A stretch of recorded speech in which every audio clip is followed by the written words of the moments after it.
ভাবুন তো, আজ যদি বাংলাদেশ জাতীয় ফুটবল দল লিওনেল মেসির আর্জেন্টিনার বিপক্ষে মাঠে নামতো। কিন্তু জানেন কি, বাংলাদেশের ফুটবল ইতিহাসে এমন একটি অধ্যায় আছে যেখানে আর্জেন্টিনার জার্সির বিপক্ষেই মাঠে নেমেছিল লাল সবুজের প্রতিনিধিরা। কিন্তু সেই ম্যাচে কি হয়েছিল? বাংলাদেশ কি লড়াই করেছিল নাকি একতরফভাবে হার মেনেছিল? চলুন ফিরে যাই 1983 সালের সেই অবিশ্বাস্য গল্পে। 1983 সাল, বাংলাদেশের ফুটবল তখন দেশের অন্যতম জনপ্রিয় খেলা। আন্তর্জাতিক অঙ্গনেও ধীরে ধীরে নিজেদের পরিচিতি করে তুলছিল লাল সবুজের দল।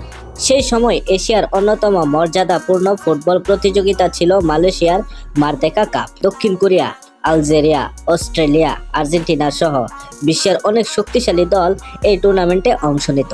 আর 1983 সালের সেই আসরে আমন্ত্রণ পেয়েছিল বাংলাদেশও। বাংলাদেশের গ্রুপে ছিল দক্ষিণ কোরিয়া, আলজেরিয়া, মালয়েশিয়া, নেপাল এবং আর্জেন্টিনার যুবদল। আজকের দিনে শুনতে সাধারণ লাগতে পারে আর্জেন্টিনার যুবদল শব্দটি। বিশ্ব ফুটবলে তখন আর্জেন্টিনা ছিল এক ভয়ঙ্কর শক্তির নাম। আর্জেন্টিনার খেলোয়াড়দের গতি, বল নিয়ন্ত্রণ এবং পাসিং ছিল অসাধারণ। তবুও বাংলাদেশ ভয় পায়নি, বরং সাহস দিয়ে লড়াই করেছে। ম্যাচের এক পর্যায়ে পিছিয়ে পড়ার পর মাঝমাঠ থেকে দুর্দান্ত এক দৌড়ে গোল করে বাংলাদেশকে সমতায় ফেরান কিংবদন্তি ফরওয়ার্ড শেখ মোহাম্মদ আসলাম।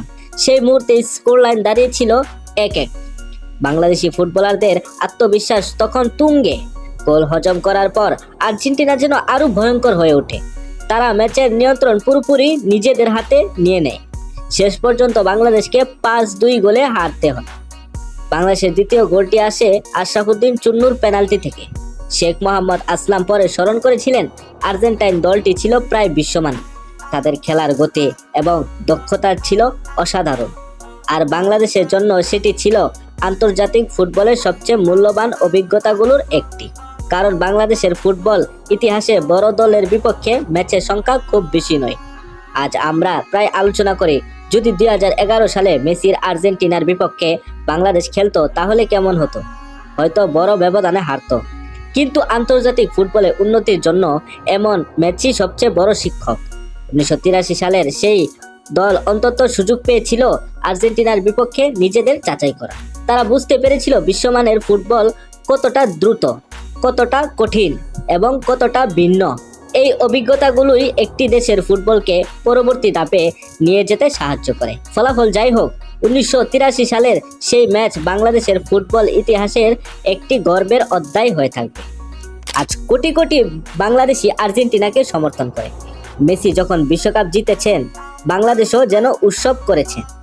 কিন্তু খুব কম মানুষ জানে, এই আকাশি সাদা জার্সির বিপক্ষেই একদিন মাঠে নেমেছিল বাংলাদেশ। একদিন আবারও আর্জেন্টিনা বাংলাদেশ ম্যাচ আমাদের সেই ইতিহাসের পাতাগুলো নতুন করে খুলে দেখাবে। ভিডিওটি আপনাদের কাছে কেমন লাগলো?